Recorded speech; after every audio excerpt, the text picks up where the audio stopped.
সম্মানিত দেশ এবং প্রবাদ যে যেখান থেকে দেখছেন সবার প্রতি রইল সালাম, আসসালামু আলাইকুম। আজকে দেখেন বুধবার বড়বাড়ি হাট। রংপুর বিভাগের প্রতিটি ইউনিয়ন গ্রাম থেকে এই হাটে গরু আসে। দেখেন গাড়ি ভুটভুটি গাড়িতে করে বড়বাড়ি হাটে গরু আসতেছে। এই যে সর্বোচ্চ বড় গরু আজকে ইন্তাবাইয়ের, তার পাশাপাশি অনেক ফ্রিজিয়াম জাতের গরু, ছোট বড় অনেক জাতের গরু। 64 জেলার লোকই এই হাটে আসে। এটা হলো বড়বাড়ি হাট, উত্তরবঙ্গের সর্বোচ্চ হাট বড়বাড়ি হাট।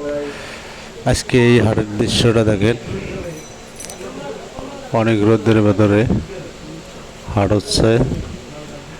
আর যদি কেউ গরু কেনার মতন ইচ্ছুক থাকেন তাহলে উত্তরবঙ্গে বড়বাড়ি লালমনিরহাট জেলা বড়বাড়ি হাটে চলে আসবেন। এখানে নানান জাতের গরু পাওয়া যায়, মানে গাভী থেকে শুরু করে ফ্রিজিয়াম জাতের কন, সাহিওয়াল কন, দেশি কন, বিদেশি কন, বড় গরু কন, ছোট গরু কন, সব ধরনের গরু এই হাটে পাবেন ইনশাআল্লাহ।